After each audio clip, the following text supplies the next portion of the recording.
BBN TV. Number one, oh, numéro 1. Nagata Maroc, oh, oh, oh. Hey, BN Gonga TV. Number one, numéro 1. Mama ya masolo, ya kitoko, soko lindili balana yo ebonga. Kosulito na BN Gonga TV na YouTube. Ndeko biso awao toka bola kate oh to sangisa kande oh. BN Gonga TV number 1 oh. Soko lingi yo kali lo bananzambo. Konsulte BN Gonga TV number 1. Masolo yo soko yo kana BN Gonga TV oh. Mama ya masolo tokos.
Amen. Amen. Alléluia. Amen.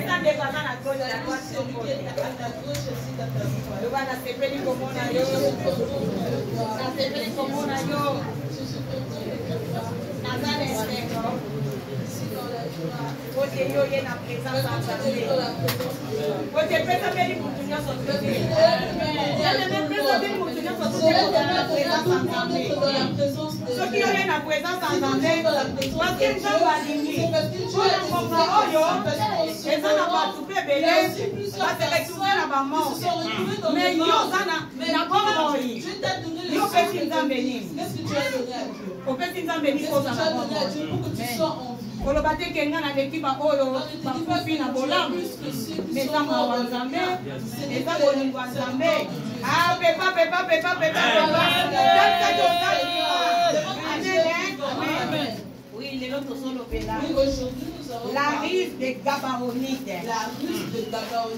Bien aimé, dimanche moko na leka ki 4 mesi na oyo j'étais passé en ce na loba ki na yo sala alliance na Nzambe faire alliance avec Dieu la kanisa ki comment vous avez démontré comment sala ki alliance avait conclu l'alliance na libota na ye avec son peuple sala ki alliance na Abraham sala ki Abraham na Noé na kanisa ki yango j'avais démontré cela comment basi na basi pe basala ki alliance les femmes entre elles avec mibali na mibali pe basala ki alliance na kanisa ki pesa de esika oyo lokola peuple oyo babengi bagabaonite nommé les Gabaonites bayaki c'était venu comment on appelle na Israël le peuple d'Israël na Josué avec Josué pour la kokosa bango wana bayaki na rive yango lelo nazolobela rive wana rive ya bagabaonite la rive des Gabaonites o bayaki qui était venu comment qui yango tozi mokanda Josué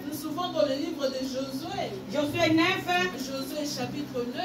Tobandi na verset 3. Commençons au verset 3.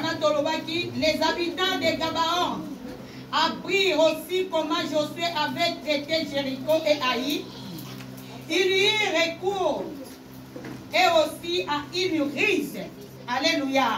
C'est là où nous avons retrouvé.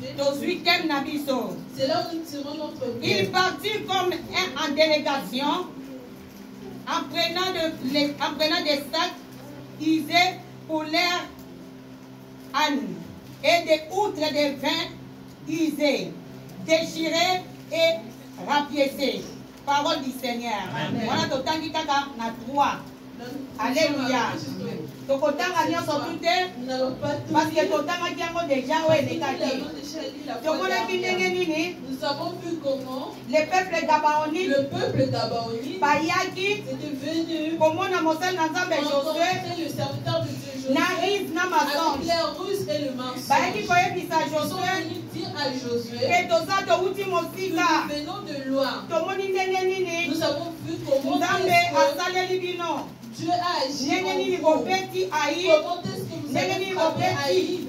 bamonaki Ils ont vu ndenge nini nzambe asalelaki comment pepe na Dieu a nzambe agi le peuple avec son d'Israël peuple, le peuple bango moko d'Israël. bavivaki miracle Ils ont wana eux-mêmes vécu ce epesi bango miracle. somo Ils avaient eu peur, babitali ils se sont regardés. babibe bongo biso Ils ont dit, et nous, biso mpe bakoboma nous biso aussi, ils vont nous tuer. basali oyo babengaka minyangu na rise Ils ont fait la ruse. balobi na fo tokende Ils ont dit que nous devons partir. bango moko basali délégation Ils ont fait leur délégation. bake komona Josué Ils sont allés rencontrer mpona kokosa Josué Josué pour le tromper. ke biso touti mosika Ils venaient de loin. esika touti Là où nous tala ndenge toye regarde comment nous ozomona ndenge sommes. nini Regarde bilamba na biso eza ya kodesire tala bachauffire na biso baye na biloko moko ya kala meme baprovision ya kala mpona koya kokosa Josué me bayaki na rise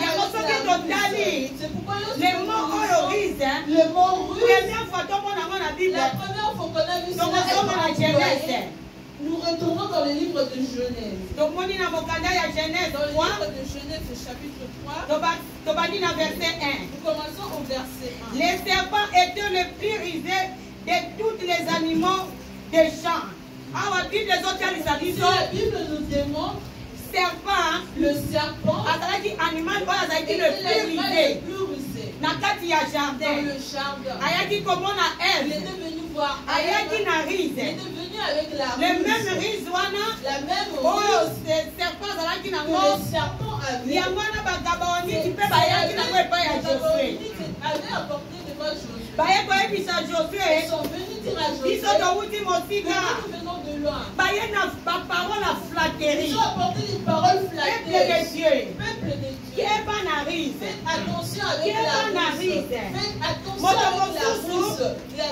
d'autres personnes. aza koyela yo na baparole Elles flatteuse viennent avec des paroles yozo flatteuses. kanisa Quand tu penses que apusani pembeni na nga elle s'approche de toi, alingi ngai la personne t'aime. oke alingi yo Alors que te cette personne ne t'aime pas. aye na Elle est objectif juste moko venue avec un objectif. lokola bagabaonite Comme oyo les bayaki na baparole flatteuse de paroles flatteuses. baye epai ya Josué balobi touti mosika oyo bazalaki kaka Alors qu'ils étaient kozala juste aux environs. me nzoka nde Alors mpo bango bayokaki comme ils avaient ndenge nini nzambe asaleli comment mboka Dieu na avait Israel agi donc avec le ndenge peuple nini nzambe d'Israël, abetaki comment Dieu mboka avait oyo frappé ayi le pays d'Aï, ndenge nini nzambe abetaki mboka oyo ya Jeriko le pays bango de Jéricho. babandi Et ils avaient balobi peur. atuka libota oyo Ils ont dit en tout cas, bazali na ce nzambe peuple, puissant ils ont baza na nzambe aza puissant biso puissant. mpe tokokoka bango te eloko nini ezali tosala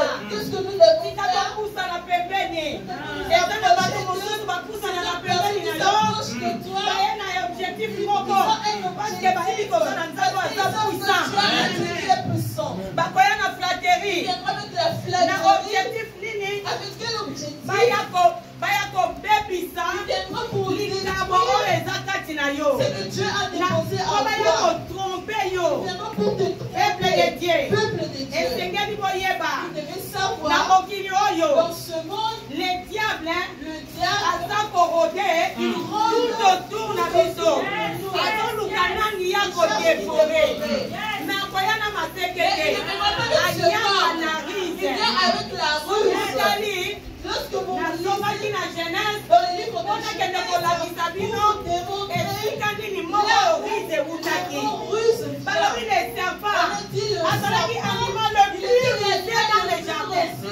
jardin mikolo oyo mpe tokio mpe na banvoye ya diable oyo mpe baza na semence ya serpent oyo ezali rise soki apusani pembeni na yo akoya po abebisa yo Alléluia. Amen. Alléluia. Amen. Bien-aimé dans le Seigneur. Bien-aimé dans le Seigneur. Sokotangi na verset 14. Lisez dans le verset 14. Okomona ndenge nini Josué nani bota na Israël bayambaki bango. Ils les ont Ils les ont ils ont pris leur provision sans consulter Dieu. Bazwaki provision na bango. Oh bango bayaki nango. Et pourtant bayaki na bango na provision malonga te. Bayaki na bango pa bokawuka. Mais dans la niveau dans l'Ensemble. Oh bazalaki le peuple mis à part de Dieu. On l'a pas consulté Zambé. Bake ko consulter Zambé te. Bazali nini? Bazwi ma provision wana. Babosani ko consulter Zambé. Ils ont oublié de consulter. Bien-aimé ezali erreur. C'est l'erreur. Oyo biso bana na Nzambe tosalaka. Mutu akoki kopusa na pembeni na yo. Yo yambi ye kaka mbala moko. Ozwi mbala moko na ndako na yo. Ozwi mbala moko na musala na yo. Ozwi mbala moko na business na yo. Tanke okonsulite Nzambe. Josué azalaki serviteur de Dieu. Choisi par Dieu. Il n'est pas tombé na erreur. Erreur tombé na mori. Avant de dire qu'on a la provision. Par provision ya balonga te. Ni te meza na moto mosusu. Ako présenter yo.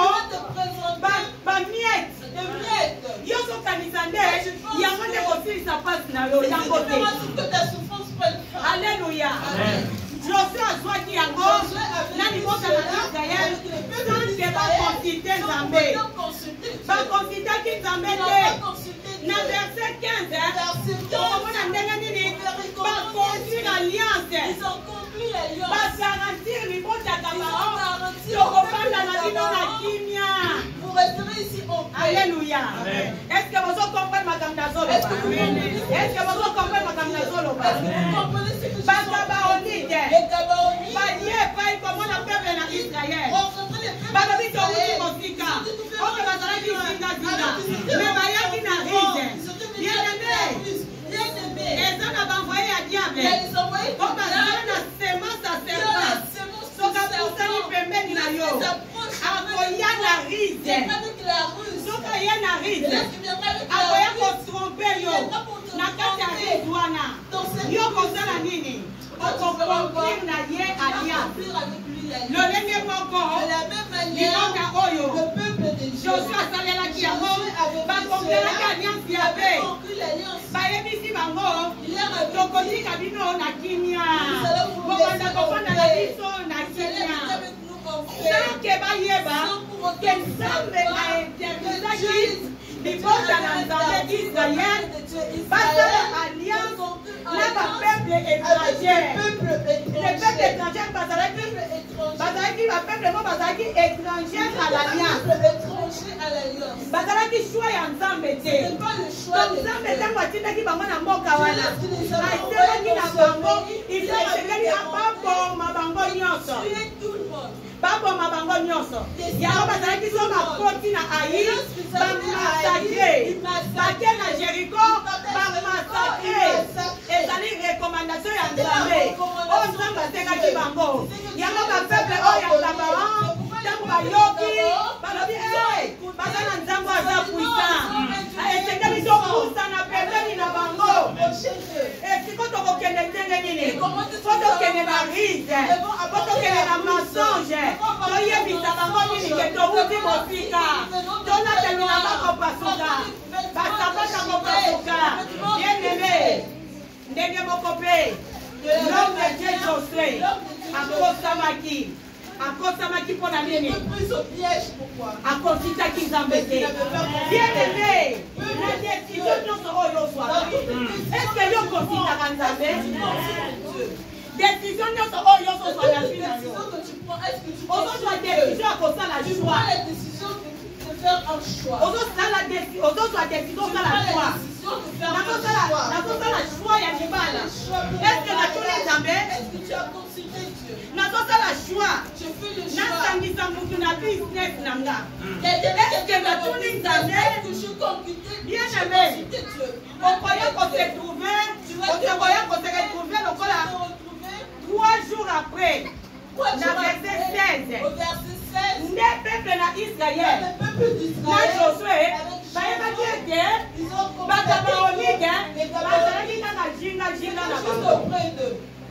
Alléluia. Amen. Ok, soki bakonsidaki Alors nzambe que si ça veut nzambe alingaka considérer yebisa bango allez ke leur dire bakosi baza kaka jinga na bino.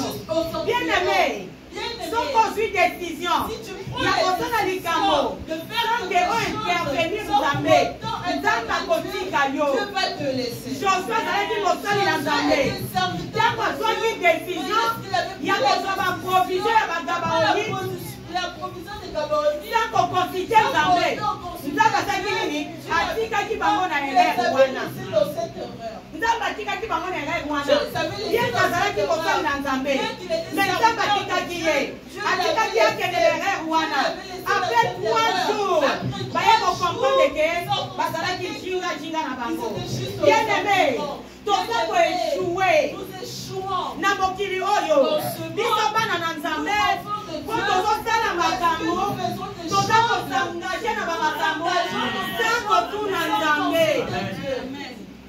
toza kosangaje ya kosala babusiness na bato toza kosangaje kovanda ensemble na bato toza kosangaje kotambola ensemble na bato sans kotuna nzambe mais yo moko deja ozwi deja décision ya kosala deja business na yo na interne mais soko eshue soko olela nzambe otikika eske ntango yo okendaki eske yo otunaki nzambe eske yo otunaki nzambe ozwi décision ya kosa mbongo na yo ya voyage ya kopesa chekere mpe ofere voyage yo alie yo mbongo okokolela olobi nzambe atikika eke otunaki nzambe po yokende na nado po yokende na setos yokende koluka voyage yotunaki nzambe yozwi décision ya kokende yo moko apres ntango kokoma kuna nzambe nakomi deja awa nakomi deja awa na nado nzambe ekakisanga mai oyo. Alléluia. Tika nayebisa yo bien aimé. Esengeli na biso. Oto eshue te. Na nyonso tokosala. Esengeli tokonsidaka Nzambe. Esengeli kokonside Nzambe. Mpona nini esengeli na biso tokonside Nzambe? Po tozwa badirective. Nzambe akopesa biso badirective mpe tokosala volonté ya Nzambe. Bien aimé, na nyonso tokosala esengeli na biso tokonside Nzambe. Bien aimé, soko okonside Nzambe te okoeshue na oyo okosala. Tozwi mokanda na 2 Samuel 5 17 à 18. Awa tozomona bato oyo bakonsitaki Nzambe ntango bakomaki na baproblème ntango bakomaki na basituation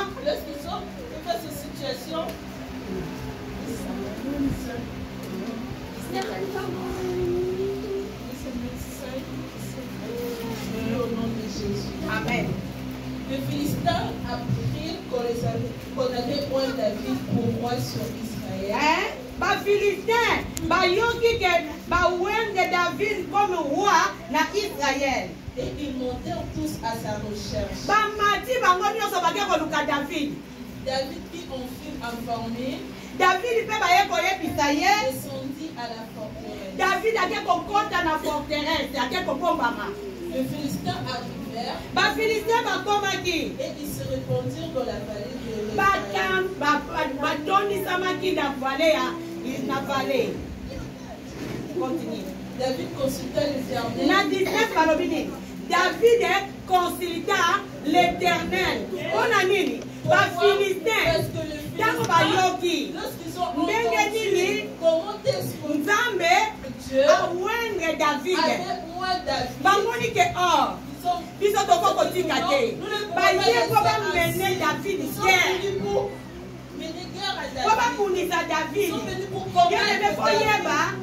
Tiako nyonso lipango na yo etelemaka. ta bénédiction. Bafiliste bazaka nini? Batelemaka. Tiako nyonso tu. À chaque fois, Nzambe ayaka na lipamboli.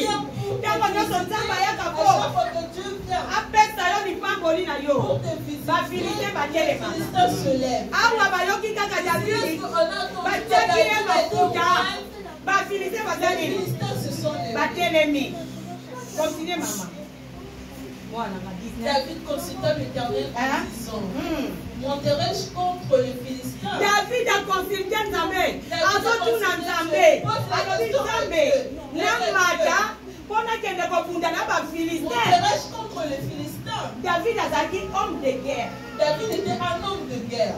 David avandaki na zamba. David vivait dans la forêt. Na zamba esika azalaki. Dans la brousse là où il était. Ayebaki ndenge nini ya kopasola monoko La gueule. ya nkosi. La gueule de lion. Davidi atalaki makasi na ye te. Il n'avait pas tenu compte de sa force. Asalelaki oyo tozotanga na makomi. Ce que nous lisons dans les Écritures. Abandi nanu kokonfilite Nzambe kotuna Nzambe. Nzambe tala libota o bafiliste bayebo babundisa ngai. Eske natelema mpona bunda na bango? Pour me battre avec eux. Alléluia. Amen. David ake kokonfilite Nzambe. David est allé Mais yo na consulter Dieu. bitumba na Mais yo. toi dans tes Est-ce combats, kotunaka Nzambe? est-ce que tu demandes à Dieu? Kotunaka Nzambe na likambo Est-ce ozosala. que tu demandes à Dieu avant d'agir? Ce Dieu Osi t'assure. esheri Tu ozali okondane Nzambe. et tu commences à Est-ce que condamner ntango Dieu. yo osalaki Est-ce likambo? que tu avais Ozalaki na Nzambe? Est-ce que tu étais avec Dieu? Alléluia. Alléluia.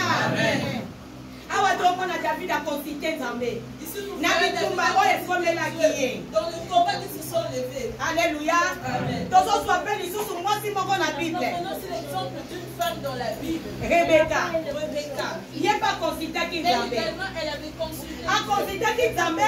Elle avait consulté. Azalaki Dieu. mwasi ya Isaac. Elle était la femme. Azalaki d'Isaac. kobota te. Elle n'avait pas de Okotanga yango na Genèse. Nous allons lire cela dans le Genèse. Genèse 25, Genèse chapitre 21 à 22. 21 à 22. Tozomona histoire oyo. Vous voyez cette histoire? Mama na biso Rebeka. Notre maman Rebecca, Son mari ezalaki son Isaac. mari était Isaac. Isaac mwasi na ye Rebeka Sa épouse Rebecca, azalaki kobota te. elle n'enfantait pas. Isaac imploraki Nzambe.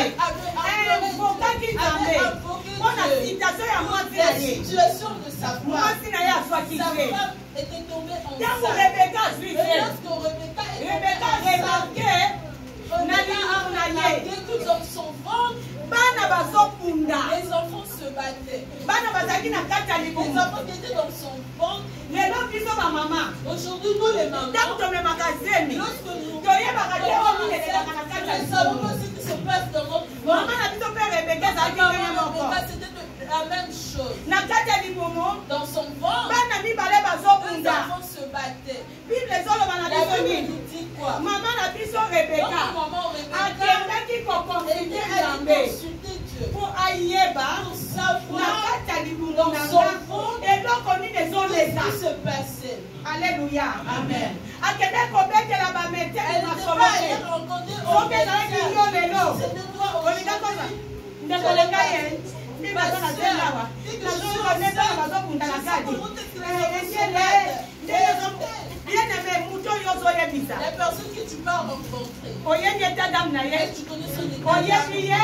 Tu le connais. Alléluia. Amen. Mais maman Rebeka Mais maman Rebecca, olayebisa mobali na on ye lui Isaac a raconté à son mari mpona nzela ya Isaac parce qu'au travers du ye azwaki zemi elle wana était tombée enceinte. mais oyebisi Isaac ye son mari nakei kotuna Nzambe Nzambe azoyebisa ye alobi de nation baza na libumu na yo Nzambe alobi alobi de nation baza na libumu na yo C'est tout dans ton ventre. bien-aimé soko okonsulte Nzambe Si tu consultes na likambo Dieu, ozosala dans ce que tu Nzambe fais, azalaka baba te oyo ezoba alobaki na Davide Davide va toka le Philistins David akubisaki bafilistins atokaki bafilistins na biso Rebeka akonsulte Nzambe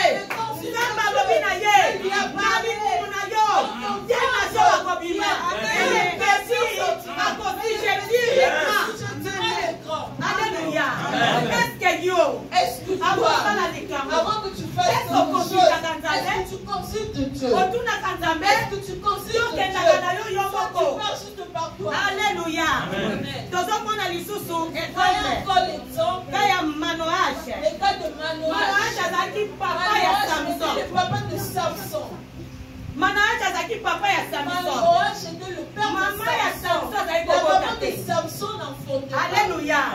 Azalaki kobota te. Elle n'enfantait pas. Un jour, Nzambe Dieu aye kovisite atindi ange. l'a visité. Il a envoyé Aya koyebisa ye la mama etika avandaki Nzambe Dieu lui a dit, alobi na ye Dieu a dit à à la travers maman, l'ange au travers que de yo l'ange, que elle, okokumba zemi tu tomberas mwana enceinte. oyo okobota Donc l'enfant que tu as, rason ekoleka te na boto le na ye. rasoir ne passera pas sur sa tête. Alléluia. Amen. Mwasi oyo ntango ayoki Cette femme, bongo lorsqu'elle a entendu ake cela, koyebisa mobali na elle est ye allée dire à son alobi tala mari, elle a navandaki dit, voilà, je namoni vais ange aye koyebisa nga l'ange est venu me ke parler. nakozwa Elle a zemi dit que je tombe nakobota mwana razo ekoleka te mwana wana akozala nazareyen ntango ayebisi mobali Lorsqu'il a dit à son mobali mari, na ye onakuwa na maloba mwasi son mari, au lieu de croire aux paroles de sa femme, mobali akei le mari est parti. ake kolukela omia nzambe Il est allé chercher la ake face de Dieu. kokonsulte Il est nzambe allé consulter ayebisi Dieu. Il nzambe a dit à Dieu, le Dieu qui s'est montré à ma femme si tu vas encore revenir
Alléluia. Alléluia. Lévite oyo.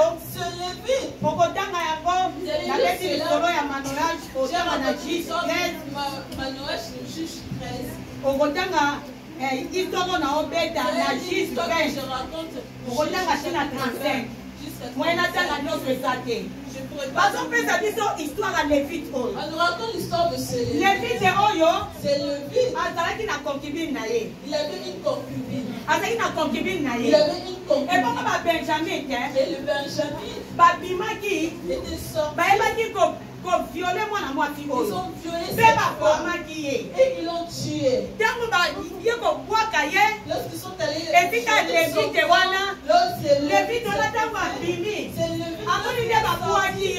ont vu comment ils ont jeté il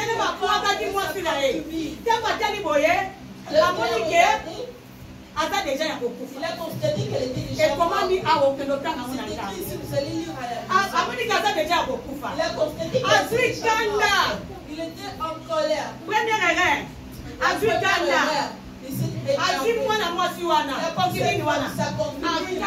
na 12 morceaux. Il a coupé en 12 morceaux. Na peuple d'Israël bazaki 12 tribus d'Israël. Azui morceau moko. Apesi na tribu oyo. Azui morceau moko apesi na tribu oyo. Azui morceau apesi na tribu oyo. Alake komona ba chef. Ça komona Nzambe. D'abord azui décision na colère. Leki biso tosala ka. Oye koye biso likambo. Sans confier Nzambe. Yo koka pris décision avec une colère, avec une prière.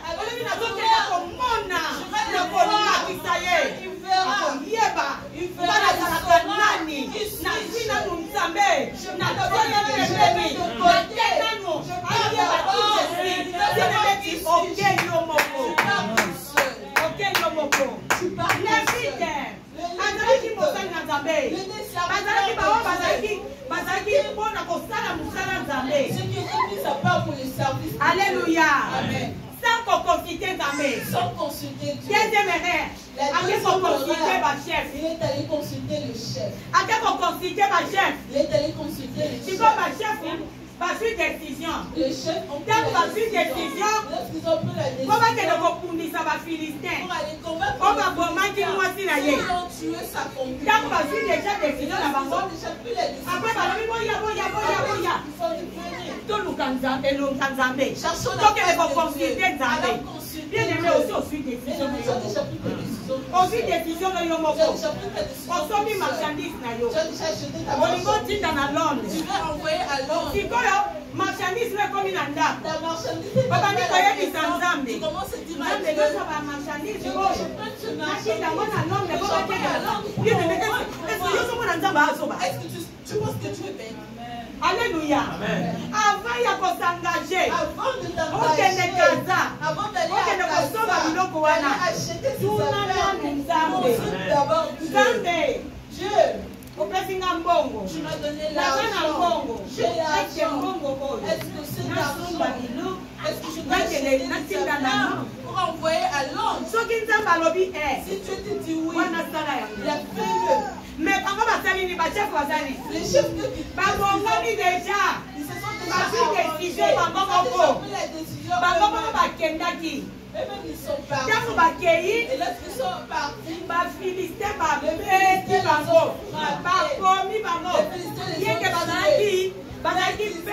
Israël. Bayebi koko bakende ko considérer Nzambe par formalité. Déjà bako basali makambo na bango. Après basito kende ko tuna Nzambe. Yo déjà to okongisi makambo na yo. Osali choix na yo. Osali choix ya mwasi na yo. Olobi kala ngaka mwasi na ngaza la boy. Azala na matama boy. Azala ka boy. Oso moni ye. Ebe oye Nzambe. Et tu viens Dieu. On a posé à moi aussi.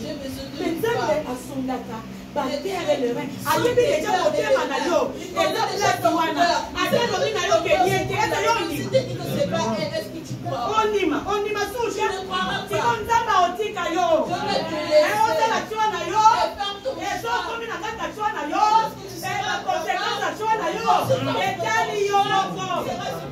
Chwa oyo Nzambe asalelaki moto. ezalaki na jeunesse lokola Adam alobaki mwasi oyo opesinga yo opesaki ngai ye nde moto apesi nga mbuma enga na lie depuis ce jour là Nzambe alobi mpo na shwa moto na moto bandosala shwa na ye nanga kointervenir te na shwa ya moto osali shwa na yo ya kozwa marchandise na yo ya kotinda les États-Unis, na Londres, na France, au quotidien Nzambe te, so balie ombongo, koyeba teke Nzambe atikinga.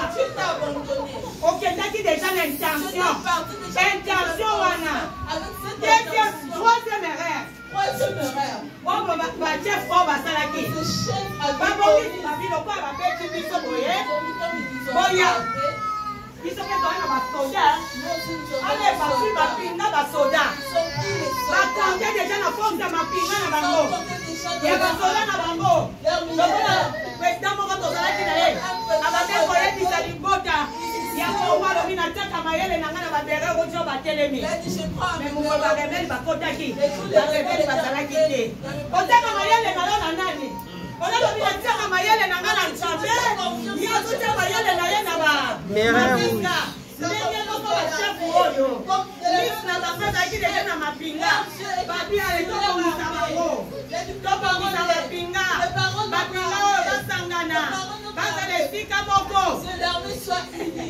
ntango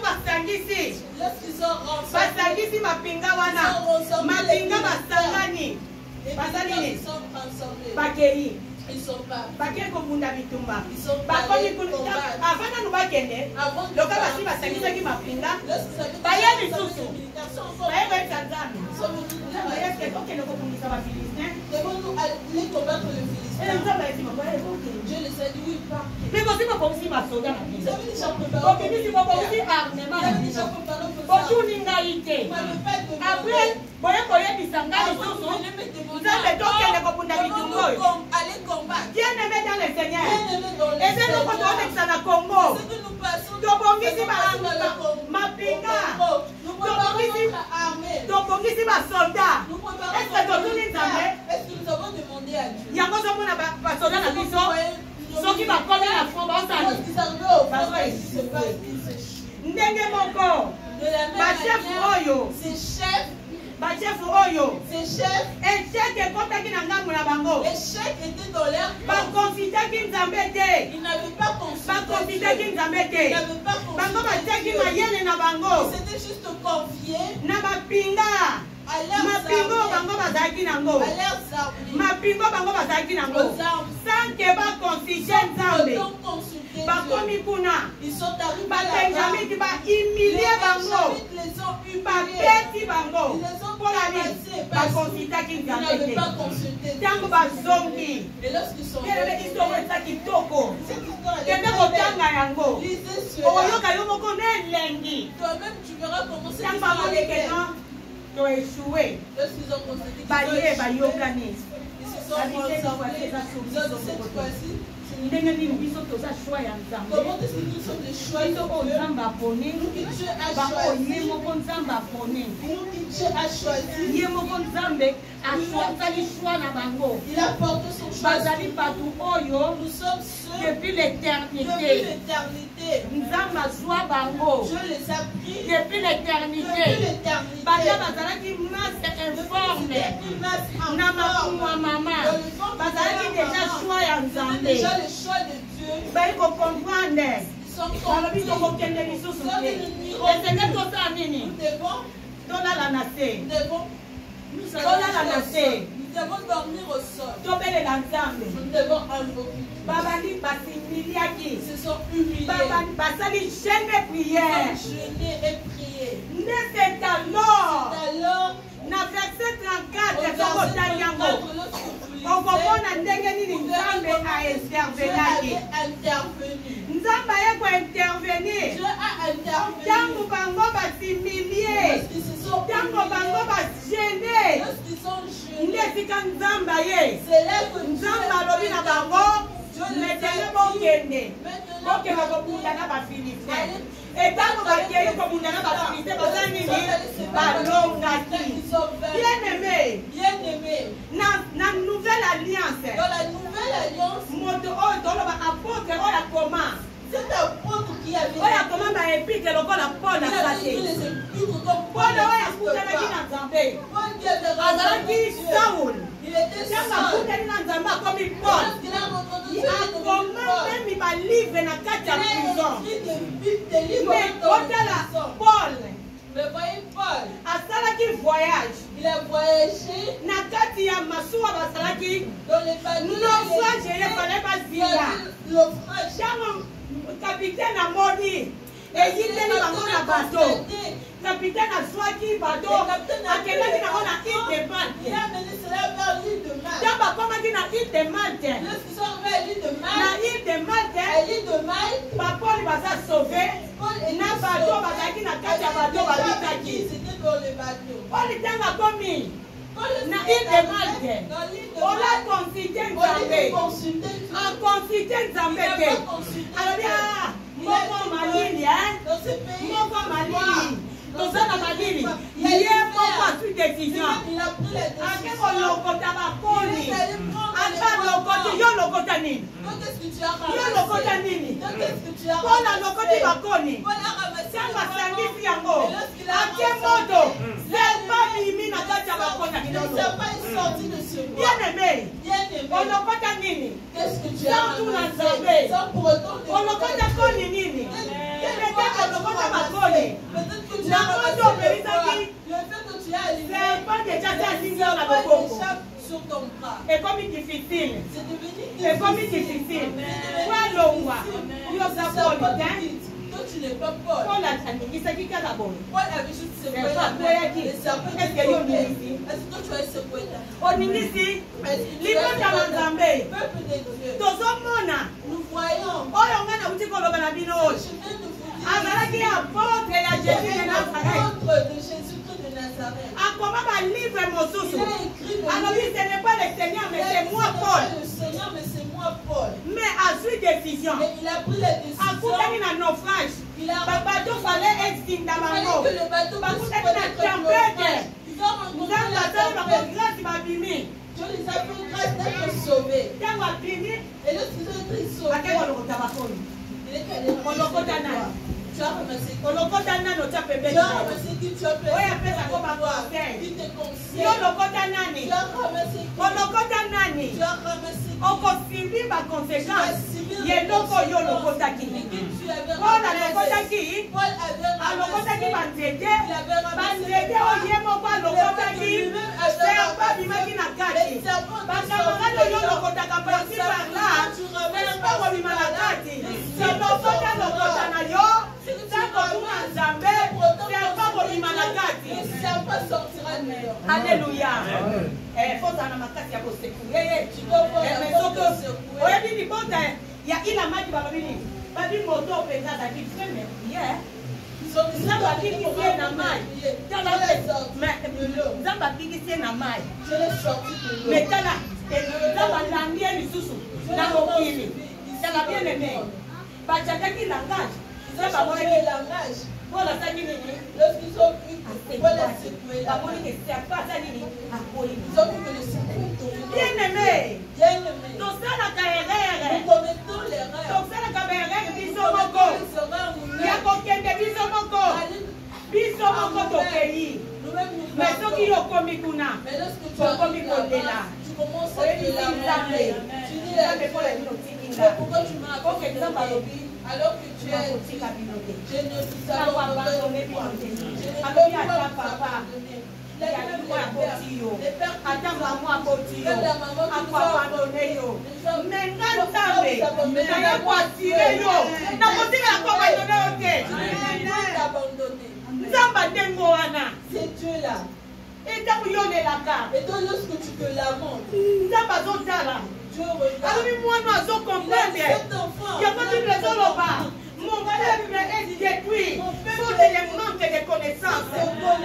Bien aimé, bungisa nyonso mais bobungisa connaissance ya Nzambe bungisa nyonso bungisa voyage mais bobungisa connaissance ya bien aimé soko luki Nzambe amimonisaka na baoyo balukaka ye baoyo nyonso baluka ye bamona ye tomoni David aluki Nzambe il a consulté Nzambe Dieu lui a dit sors va combattre les Philistins abimi akudi na baphilistins alonge baphilistins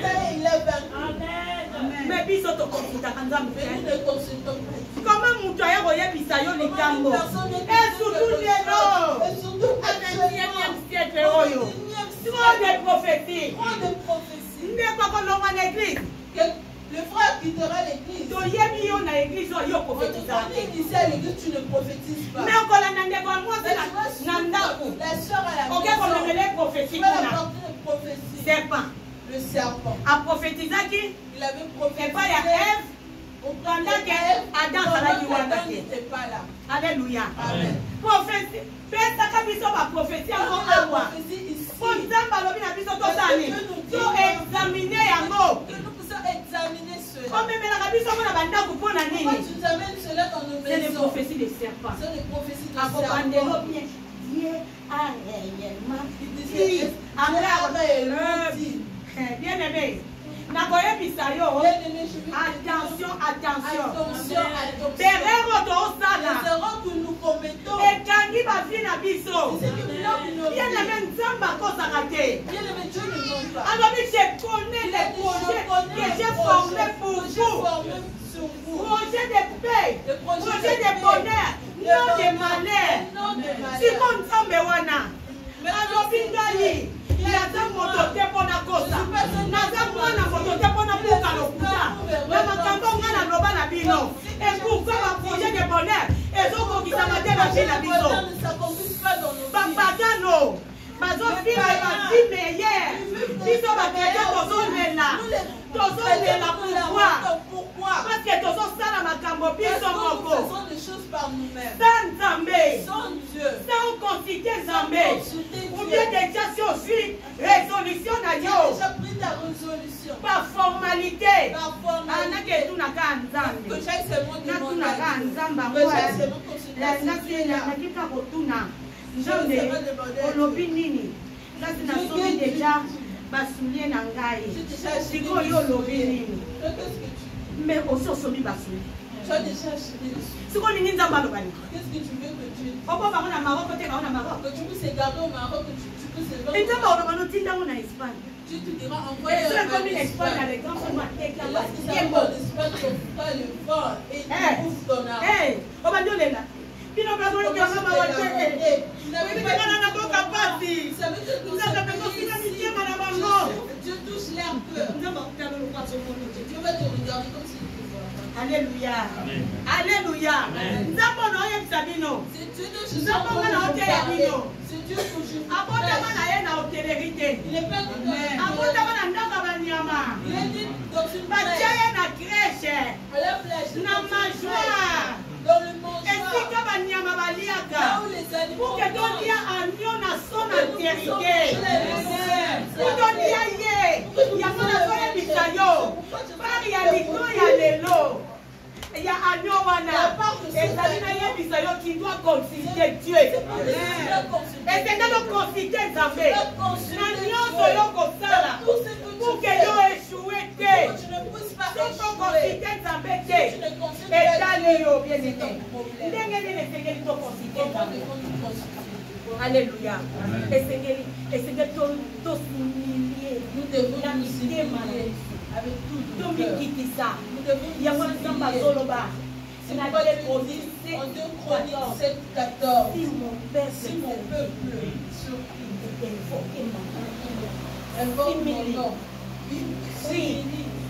Cherche ma face. cherche ma En face détournant de leur mauvaise foi. de leur mauvaise foi, Je fais. Nzambe abe osani.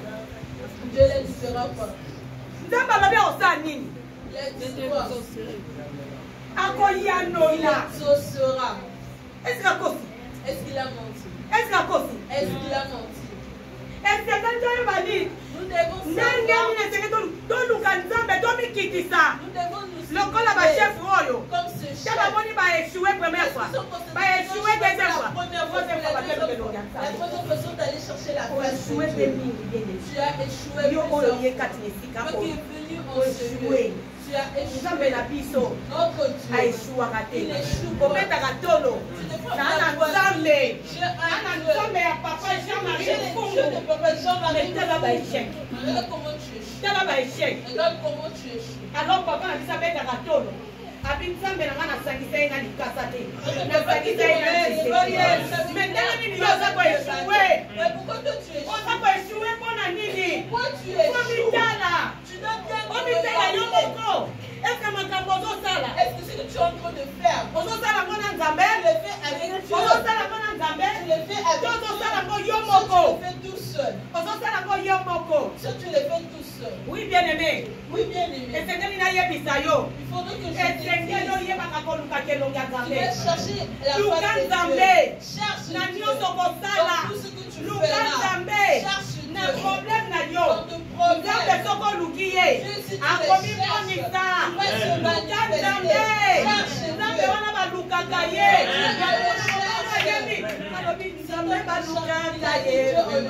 Alléluia.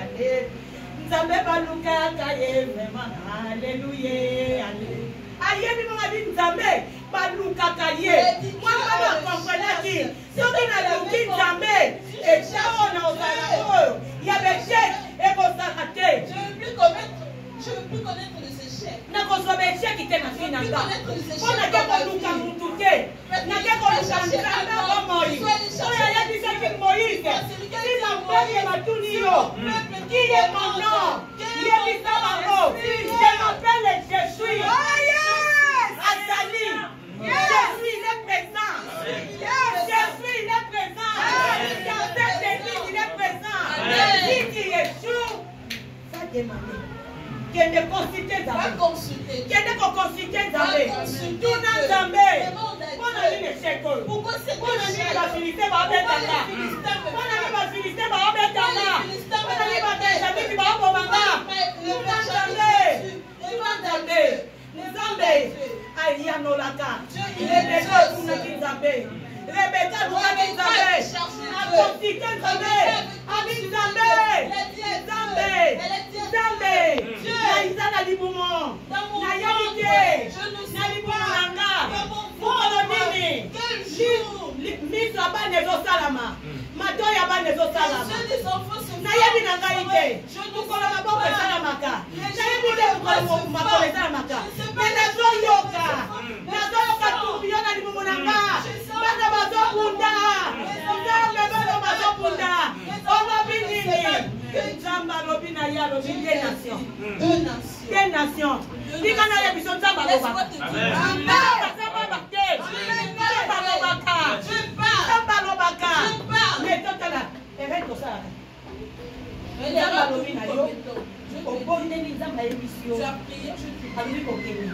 N'y va pas. Tu fais ton choix. Ce choix-là, ce n'est pas cette personne. Moi, j'aime faire le frère qui est comme il reste, comme il s'habille. Bien là. Mais Nzambe, il faut pas souiller. Non, non, bien aimé. Nzambe azoloba yeke. Soki Nzambe alobi yeke. Yeke. Parce qu'il s'appelle Jésus. Ayebi Jésus alobi kuna. Yoko bisa conséquence. Yango Nzambe azoloba no déjà. Pourquoi Dieu te dit déjà avant de faire toute chose, consultenga na business consulte-moi dans tes affaires. Consultenga na nyonso ozosala. Consulte-moi dans tout ce que tu vas babengi yo na famille. On t'a appelé avant soi décision. Avant de prendre la décision. Consulte Dieu. Peut-être c'est un piège, Mathieu. C'est un piège. Mathieu, un piège. Peut-être que c'est attendu. Tu n'as pas encore quand tu m'as pas un cobé là. Une tante que tu es malade. Babengi yo bango bango. On t'appelle rapidement. Quand tu es malade, tu es malade. Quand tu es malade. La tante là-bas est malade. Yo qui m'imbango. Toi tu pars rapidement. Et c'est qui dimanche? C'était le dimanche. Au lieu qu'elle est l'église. Au lieu d'aller à l'église. Tu dis là c'est vraiment. C'est vraiment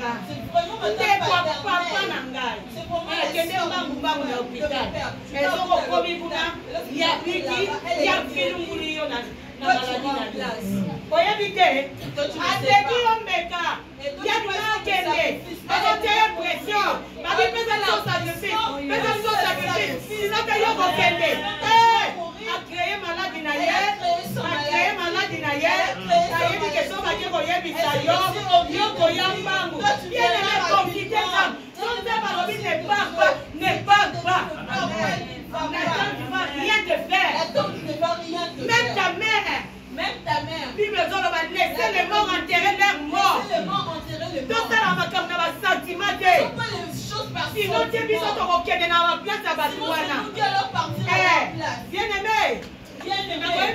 Bien. Ma fille a été le chat. balobaki babiso tata na biso akufaki notre père na mabela était mort à soki nakokufa etanga azobela ataki na misala na mabe soki akokufa na mabe na ye akoremplace ngai te soki balaki na ngai nakende te nakokende te ne partez pas bien aimé tosalaka biloko ya sentiment te bazobenga yo pala moko bien aimé naka mosusu ozala prudent nzambe abiso ye prudent zala prudent bazowelela lopango na bango na kisasa babengi yo mbango osala deja na marobe ozobima na famille de ton père mais yo moko confie décision na confite nzambe mbango ngana ye ngai nde héritier lopango ezokumbisama kuna bakundi baza na combat et le combat physique et le combat spirituel yo pe prière ya mokie kolobi na kei ngai héritier baosani yo kokende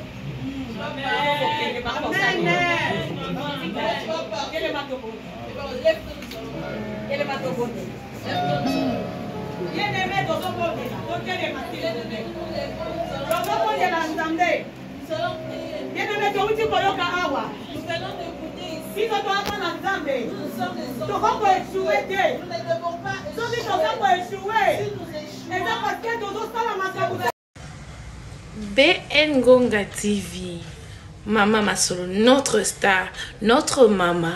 Ye et pas ne sande Masolo. Ah, maman appelle ça va conseil, la bénédiction nae. Maman appelle ça à toli. Et pas ne vous obate. BN Ngonga, ah, akangi Masolo na Maroc. Yende, mwana nzambe. Ye mwana nzambe likabona motote. BN Ngonga TV. Soza na poso za ba conseil, soza na poso za ba idée ya malamu. Landa BN Ngonga TV, tu seras jamais dessus. BN Ngonga TV, toujours l'école là. Ah oui.